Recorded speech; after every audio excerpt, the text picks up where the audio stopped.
कि actual democracy के लिए इमरान खान लड़ रहे थे। वो हुँ, बेसिकली द इस्टैब्लिशमेंट जो कहते हैं ना, द इस्टैब्लिशमेंट को नकार रहे थे और उसे साइडलाइन कर रहे थे। और द इस्टैब्लिशमेंट मैं अपने हिंदुस्तान के सारे दर्शकों को बताना चाहता हूँ, हुँ, इस्टैब्लिशमेंट का मतलब होता है द पाकिस्तान आर्मी। तो हुँ, ये जो इस्टैब्लिशमेंट थी, इसको नकारने के लिए उन्होंने काफी पब्लिक के थ्रू काफी प्रेशर डाला गया। जितने भी, क्योंकि देखिए आज की तारीख में पाकिस्तान आर्मी को कहते हैं एक प्रॉपर्टी डीलिंग एंटरप्राइज, क्योंकि इतने ज्यादा करप्शन आ चुकी है कि कोई भी जनरल जब रिटायर होता है तो उसके जो पिज्जा के आउटलेट्स की चेन खुली हुई उसे मिलती है। ठीक है, जो भी जनरल रिटायर होता है वो या तो यूरोप जाता है सेटल होने के लिए, या तो वो स्विट्जरलैंड, यूरोप या कहीं पे भी अच्छे देशों में चले जाते हैं। हालांकि कोई भी रिटायर्ड टॉप ब्रास पाकिस्तान के अंदर कभी भी रिटायरमेंट के बाद रुकना नहीं चाहा है। क्यों? हुँ, क्योंकि उन्होंने जितना करप्शन किया, जितना पैसा इन्होंने और जितना इकोनॉमी को इन्होंने नुकसान पहुंचाया है, जितना इन्होंने पब्लिक का पैसा खाया है पाकिस्तान की आवाम का, वो इन्हें छुपाने की जगह नहीं मिलती है। ऊपर से हुँ, ये जानते हैं कि ये वल्नरेबल है, why? Because they are corrupt. And इसी कारण ये बढ़ता गया। और फिर आसिफ मुनीर ने फैसला किया, जनरल आसिफ मुनीर ने, कि हुँ, इमरान खान को रोका जाए, उसे दबाया जाए। और इसी कारण इस उन पे केस किए गए, उनकी बेगम पे भी केस किए गए। और इतने ज्यादा केस हो गए, इतना ओवरवेलमिंग हो गया कि जुडिशरी के ऊपर भी पब्लिक को भरोसा नहीं रहा। और हमने हुँ, देखा होगा कि कुछ महीने पहले जब प्रोटेस्ट हुआ था पिछले साल मई जून में, तो जितने भी मॉन्यूमेंट थे पाकिस्तान आर्मी के, सारे हुँ, मिलिट्री मॉन्यूमेंट्स और जो स्टैचू थे सब तोड़ दिए गए, हुँ, वैंडलाइज कर दिए गए। और बल्कि उनका एक एयरफोर्स स्टेशन की बाउंड्री वॉल भी तोड़ दी गई गुस्से में पब्लिक के द्वारा। तो अब देखिए कि अब कोई पेट्रियोटिक चीज बची नहीं है पाकिस्तान आर्मी की। एंड फिर जब तालिबान ने टेक ओवर किया अफगानिस्तान में पावर, तो जितना भी असला बारूद, हेलीकॉप्टर, आर्मर्ड व्हीकल जो यूएसए छोड़ के गया था, इंक्लूडिंग हुँ, अत्याधुनिक M4 weapon systems, night vision devices, वो सब अब तालिबान के हाथ में है। और इसी इक्विपमेंट के द्वारा उनकी फाइटिंग कैपेबिलिटी 10 गुना ज्यादा इफेक्टिव हो चुकी है। नंबर एक। नंबर दो, तालिबान की। अफगानिस तालिबान की, और हुँ, तालिबान ने चाइना के साथ डील की है लाखों करोड़ों डॉलर की, कि चाइना अफगानिस्तान में आके अपनी माइनिंग कंपनियां खोल सकता है। हुँ, और आप ध्यान रखिए कि ये तब अब तालिबान ने सौदा किया है चाइना के साथ, जब जो जिंगजियांग में उइगिर मुसलमान है, उइगिर मुसलमानों के लिए भी तालिबान आगे उभर के नहीं खड़ा हुआ, उनकी तरफदारी और उनके लिए भी नहीं लड़ने को तैयार है। तो अब देखिए कि पैसा जो चाइना ने अफगानिस्तान को दिया है, कितना पोरिन हो चुका है। और इसके अलावा जो टीटीपी थी, तहरीके तालिबान पाकिस्तान, ये वही आतंकवादी गुट है जिसने एपीएस पेशावर में दर्दनाक ये जो हमला किया था एपीएस पेशावर में, जिसपे 90% पाकिस्तान आर्मी पर्सनल के ही बच्चे मारे गए थे। हुँ, एंड देखिए ये तहरीके तालिबान पाकिस्तान एक किस्म से मुजाहिदीन का ही हिस्सा था, जिसको आईएसआई ने सीआईए की मदद से मुजाहिदीन को पहले मदद की थी रशिया को ओवरथ्रो करने के लिए। बट हम दोबारा मैं उस पर बताना चाहूंगा, snakes in your own backyard, जो हिलेरी क्लिंटन ने बहुत ही जब वो टॉप पोजीशन में थी, तब तो उन्होंने कहा था, उन्होंने बिल्कुल। तब उन्होंने कहा था कि Pakistan has snakes in the backyard. उनका कहने का मतलब ये था कि अबोटाबाद के मिशन को अंजाम देने के बाद यूएस की सीआईए को मतलब कंफर्म हो गया था कि हक्कानी नेटवर्क, आईएसआई और पाकिस्तान आर्मी, ये तीनों मिलके यूएसए की सारी कॉन्वॉय की मूवमेंट्स का इंटेलिजेंस लीक कर रहे थे तालिबान को। तालिबान के जरिए ये हमले करवा रहे थे यूएस फोर्सेस पे कम से कम 10 साल तक जितने भी इनके राशंस और इन्वेंट्री जाती थी कॉन्वॉइस की, सब पे हमले होते थे, रेगुलर होते थे। जो नेटो की भी कॉन्वॉय जाती थी वो पाकिस्तान आर्मी ही करवाती थी। क्यों? क्योंकि जितने भी एम्बुश हुए उसमें कोई भी पाकिस्तान मिलिट्री एलिमेंट ने ना ही काउंटर अटैक किया, ना ही उनका कोई सिपाही मारा गया इन एम्बुशेस में। क्यों? क्योंकि ये सब इन सब की मिली भगत थी।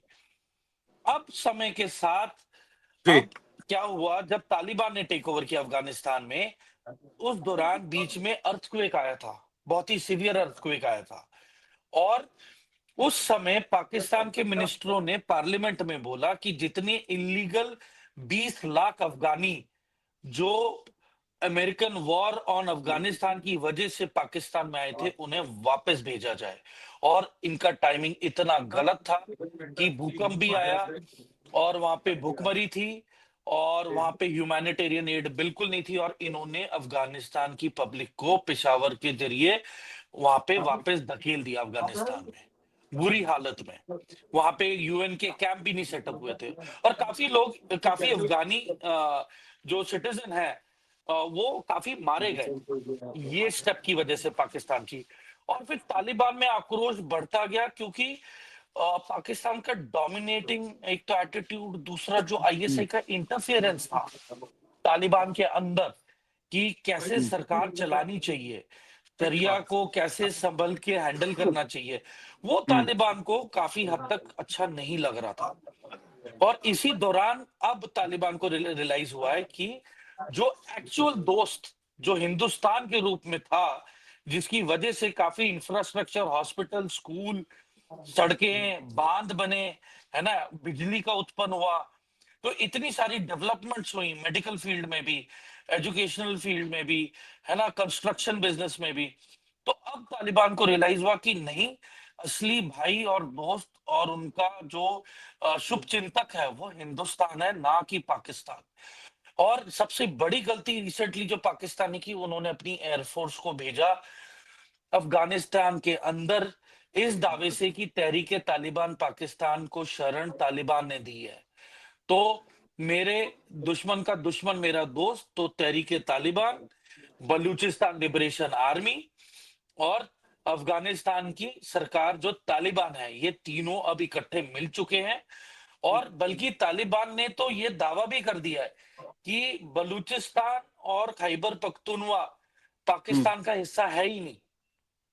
तो अब ये जायज हो चुका है कि अब ऐलान कर दिया गया है directly by Taliban, the present formal government of Afghanistan ने डिक्लेयर कर दिया है कि पाकिस्तान का खैबर पख्तूनवा पे कोई हक नहीं है।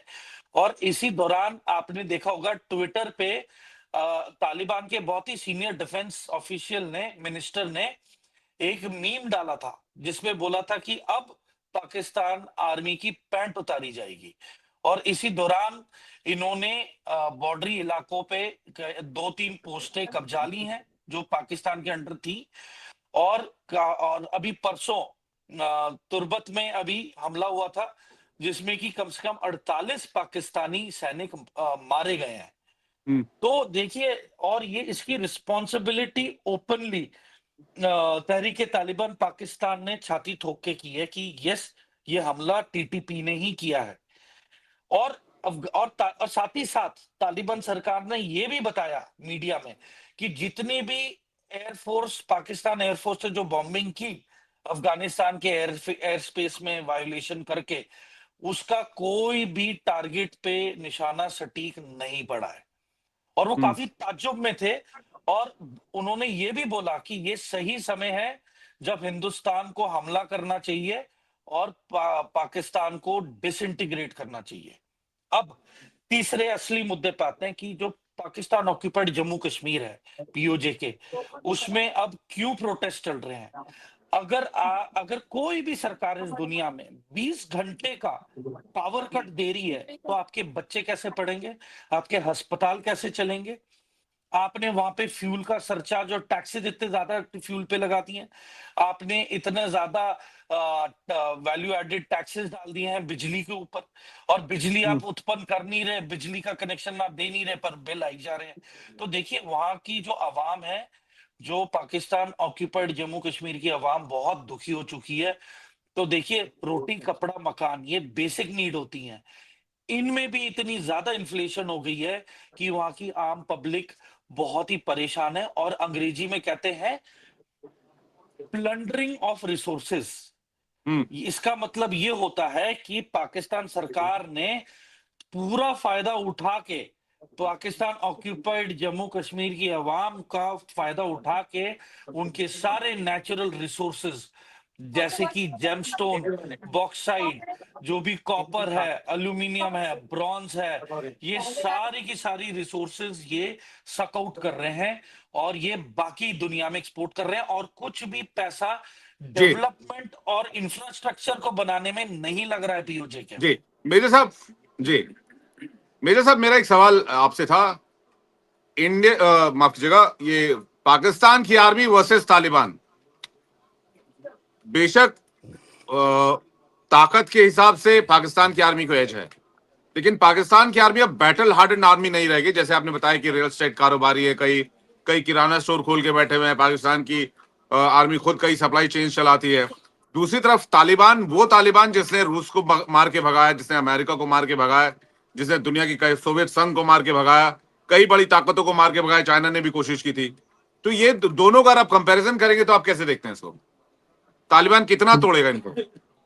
देखिए जहां तक पूरा सवाल है, जो टैक्टिक्स तालिबान की है वो एक दीमक की तरह है। आप जितना बड़ा आलीशान महल बना लो, आप जितना ही अव्वल दर्जे का घर बना लो, वो कोने कोने में भीतर तक जा जाके घुस के नेटवर्क के अंदर शामिल होके पूरे खाके और ढांचे को इतना वीक कर देती है, इतना वल्नरेबल कर देती है कि आप आप देखिए, खुद ही देखिए ना, पैटर्न ऑफ अटैक्स देखिए। चाइना के जितने भी ऑफिशियल ग्वादर पोर्ट पे काम कर रहे हैं उन सब पे हमला हुआ है, सब पे कहीं ना कहीं पे चाइनीज कैजुअलिटीज बढ़ी हैं। कराची पोर्ट पे भी आप देखेंगे कि हमला हुआ है और कैजुअलिटीज चाइनीज इंजीनियर्स की हुई है। और चाइना ने इतना प्रेशर डाला पाकिस्तान सरकार पे कि आप प्रोटेक्शन मुहैया कराइए, या तो चाइना अपनी मिलिट्री को इन एरियाज में जो सीपेक का रूट है उस पर डिप्लॉय करेगी। तो देखिए पाकिस्तान की सरकार अपनी आवाम की तरफ से भी प्रेशर में है, क्योंकि उनकी नेशनल सॉवरेनिटी पे सवाल उठ रहा है कि वो इतने काबिल नहीं है कि वो बाहर से विदेशी जो गेस्ट है, जो उनके इंफ्रास्ट्रक्चर को बनाने में लगे उनको प्रोटेक्ट कर सके। और ये सब इसलिए हो रहा है क्योंकि देखिए पीओजे के और बलूचिस्तान की जो हालत है वो बिल्कुल सेम है, कि यहाँ पे पब्लिक को गायब किया जाता है, खासकर जो नौजवान बच्चे हैं, जो लड़के हैं, और जो औरतें हैं, जो मिड एजेड लेडीज हैं, उनको रातों रात उठा लिया जाता है और वो पाकिस्तान सोल्जर्स को सौंपा जाता है वहां पे एज एंटरटेनमेंट के तौर पे एक्सप्लॉइट किया जाता है। जवान बच्चों को और जो मिड एज नौजवान है, जो लड़ने की जिनकी उम्र है, उनको ये मैस ग्रेव्स के तौर पे कंटेनरों में भर भर के इन्होंने बहुत ज्यादा एलिमिनेट किए हैं। और रिसेंटली आप अगर 10 दिन की बात है कि जितने भी पश्तून सोल्जर्स थे, जो उनके फ्रंटियर फोर्स के जो खैबर पख्तूनवा में थे, उन्होंने लड़ाई में जाने से इनकार कर दिया, जो तालिबान के खिलाफ, जो तहरीके तालिबान पाकिस्तान के खिलाफ पाकिस्तान आर्मी ने अभी जंग छेड़ी है। और इन पश्तून सोल्जर्स और अफसरों को ये ट्रकों में भर भर के अरेस्ट करके पता नहीं कहां पे ले गए हैं। तो आप देखिए कि एक तो जेनोसाइड भी चल रहा है सिस्टमैटिकली उसी जात के, चाहे उनके पाकिस्तान मिलिट्री में सर्विंग सोल्जर्स या अफसर हो, उनको भी अरेस्ट करके उन्हें टर्मिनेट किया जा रहा है। खैबर पख्तूनवा की और बलूचिस्तान में जितने भी पश्तून लोग हैं और पठान, इन्हें टारगेटेड किलिंग्स की जा रही हैं, डिसअपेरेंसेस और मिसिंग के केसेस बढ़ते जा रहे हैं। तो देखिए पब्लिक का पूरा भरोसा उठ चुका है पाकिस्तान आर्मी से, और ये पाकिस्तान आर्मी सिर्फ इसलिए कर रही थी कि वो चाइनीज गवर्नमेंट को प्लीज कर सके।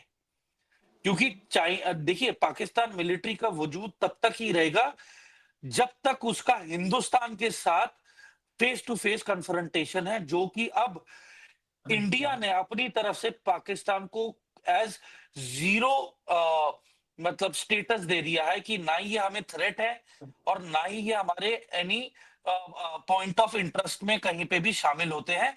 दे are non existent for India. तो अब पाकिस्तान आर्मी के पास कोई मुद्दा बचा ही नहीं है और इन्होंने अभी दीमक के घर के अंदर हाथ डाला है और अब देखेंगे कि कैसे नोच नोच के ये जो तालिबान और तहरीके तालिबान पाकिस्तान कैसे पाकिस्तान आर्मी के critical villages, points, check post और बैरक्स में अब इनके हमले बढ़ेंगे और पीओजेके में भी प्रेशर बढ़ रहा है और काराकोरम जी हाईवे आज बंद कर दिया गया। वहां पे सिट इन प्रोटेस्ट हुआ है। तो मुजफ्फराबाद में और भी जो मेन मेन इलाके हैं गिलगित बाल्टिस्तान में, वहां पे पूरी पब्लिक ने चक्का जाम किया है। और बल्कि मैं तो दरख्वास्त करूंगा कि ये जो हम अभी गुफ्तगू कर रहे हैं इसकी रील बने और ये उस पार हमारे पीओजेके के भाई बहनों को पहुंचे मैसेज कि ये एक प्रोटेस्ट शुरू करें और ये इंडियन बॉर्डर पे इकट्ठे चल के आए और पाकिस्तान साइड पे जो यूनाइटेड नेशंस के जो ऑफिशियल्स हैं उनको इन्वॉल्व करें और ये उन्हें मेमोरेंडम बनाएं और बताएं कि ये भारत में शामिल होना चाहते हैं और पीओजेके या फिर पीओ के जो हम कहते हैं वो पाकिस्तान से अलग हो और जल्दी से जल्दी अलग हो। और ये तभी होगा जब पीओजेके की आवाम और नौजवान और जो इनकी जवान बेटियां हैं वो इकट्ठा जी आवाज जब तक नहीं उठाएंगी और जब तक गुहार नहीं लगाएगी इंटरनेशनल प्लेटफॉर्म जी पे, मुझे नहीं लगता कि इनके पास कोई भी आ रहा है रेस्क्यू के लिए। और अगर बात अपने लेवल से भी बहुत ज्यादा आगे चली गई फिर इंडिया को जैसे ना तैसे इंटरवीन करना ही पड़ेगा। क्योंकि अंत में देखिए पाकिस्तान ऑक्यूपाइड कश्मीर इंडिया का था, है और रहेगा, हमारा इंटेग्रल पार्ट है। और किसी भी मजहब के लोग पीओजेके में जी उनकी रिहाइश रहे हैं वो हमारे ही, और उनको बचाना और उनको सेफगार्ड करना हमारी ड्यूटी बनती है।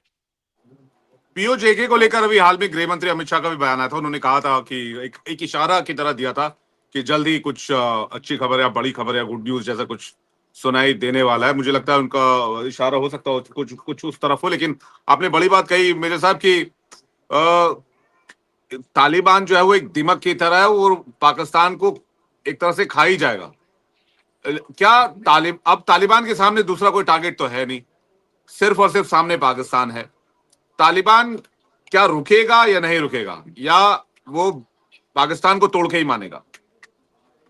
देखिए वो देखिए आईएसआई एक ऐसी ऑर्गेनाइजेशन है जिसे अंग्रेजी में कहते हैं ISI can go to bed with even its enemy. तो हम्म आईएसआई सीआईए के साथ भी रहा है, आईएसआई एमएसएस जो स्टेट सिक्योरिटी है चाइना की उसके साथ भी हैंड इन ग्लव रहे। और देखिए आईएसआई का अब स्टैंडिंग और भरोसा खत्म हो चुका है बिकॉज वो एक ही तरीके से चलता है। वो होता है बाय करप्शन, पैसा ऑफर करना, पैसा फेंक के काम करवाना। हम्म जो हक्कानी नेटवर्क है देखिए आईसिस का भी हमला तालिबान में चल रहा है और अभी ही एक one of the Haqqani brothers को असैसिनेट कर दिया था आईसिल ने, आईएसआईएल ने। तो ये देखिए जबकि जो तीन टुकड़ियां हैं बीएलए बलूचिस्तान लिबरेशन आर्मी और वो पहले बीएलएफ था जो बलूचिस्तान लिबरेशन फ्रंट और हम्म बीएलए और जो तहरीके तालिबान पाकिस्तान और अब तालिबान, देखिए ये तीनों जब इकट्ठे हो जाए और हो चुके हैं तो देखिए इनका नेटवर्क, देखिए अगर 20 लाख अफगानी पाकिस्तान के भीतर आ सकते हैं without any paper work, without any legal document, तो मुझे नहीं लगता कि टीटीपी और बीएलए और तालिबान के कोई भी यहाँ पे किसी को मुश्किल होगी इसमें आने के लिए पाकिस्तान हम्म के अंदर। ठीक है। और जहां तक कि पाकिस्तान मिलिट्री का सवाल है, देखिए उनकी जो स्ट्रेंथ है वो काफी लिमिटेड है। तो यदि अब उन पे पूरा प्रेशर आ चुका है उनकी उत्तरी वाले इलाके में, और ये पूरा बॉर्डर कम से कम 2400 किलोमीटर लंबा बॉर्डर है। हम्म, और अब टैक्टिकली देखा जाए तो अगर इंडियन गवर्नमेंट ने कोई एग्रेसिव स्टांस लिया इन कोऑर्डिनेशन विद तालिबान, तो मुझे नहीं लगता कि ये पाकिस्तान की आर्मी दो टू फ्रंट वॉर को झेल पाएगी। झेल पाएगी, बिल्कुल और सही बात है। और ये इसीलिए हो रहा है क्योंकि जो बांग्लादेश में पाकिस्तान ने हरकत की है, ये उसका अंजाम है। ये उसका अंजाम है। देखिए मेजर साहब, इसको हमारे इसको एक सवाल के जरिए और मैं थोड़ा समझना चाहूंगा। पाकिस्तान में कुछ पाकिस्तानी कह रहे हैं, चीख चीख के कह रहे हैं, कुछ एक्स आर्मी ऑफिसर्स पाकिस्तान में कह रहे हैं कि भाई ये भारत करवा रहा है या भारत तालिबान को उकसा रहा है, ये इंडिया बैक्ड है या इंडिया पैसा पंप कर रहा है। ऐसी बहुत सारी बातें पाकिस्तान के सोशल मीडिया में बड़ी जोर से चलाई जा रही हैं। देखिए पाकिस्तान ऐसा मुल्क है जिसने हमारे 53 प्रिजनर ऑफ वॉर 1971 में अपने देश में लेके आए ये लोग। और इनके इनमें इतना भी गूदा नहीं था कि ये इन्हें हमें वापस करे, बल्कि इन्होंने ये सभी 53 जो हमारे पीओडब्ल्यूज थे 71 वॉर के, इन्होंने अलग अलग गल्फ कंट्रीज की जेलों में भेज दी है ताकि इनके ऊपर कोई इल्जाम ना आ पाए। ये इनकी, दिस इज देयर स्टेटस, ये इनकी हालत है, ये इनका ओहदा है, दिस इज देयर ब्रीड। और मैं पाकिस्तानियों को मुसलमान तो कहूंगा ही नहीं। मतलब मैं मुसलमानों को मैं इज्जत करता हूं और मैं मुसलमानों की बेइज्जती नहीं करना चाहूंगा उन्हें पाकिस्तानी बोल के। तो मैं एक ही चीज बोलूंगा कि देखिए पाकिस्तान अवाम को आवाज खुद उठानी पड़ेगी। सिविल वॉर चाहे हो, पर जब तक ये करप्ट जो इस्टेब्लिशमेंट के अफसर है और जो करप्ट पॉलिटिशियन है और जो मिली भगत जुडिशरी है, ये पूरा इनका बेसिक इंफ्रास्ट्रक्चर दीमक की तरह खत्म हो चुका है, खोखला हो चुका है। तो जब तक अब पाकिस्तान की आवाम नहीं रियलाइज करेगी कि असली दुश्मन कौन है, मुझे नहीं लगता पाकिस्तान के अंदर स्टेबिलिटी आने वाली है। और जहां तक पाकिस्तान की न्यूक्लियर साइटों का सवाल है, आप हम्म, हैरान मत होइएगा कि international agency of atomic association IEA, international establishment of atomic energy, वो अपने डेलीगेशन 101% पाकिस्तान भेजेगी इनकी न्यूक्लियर फैसिलिटी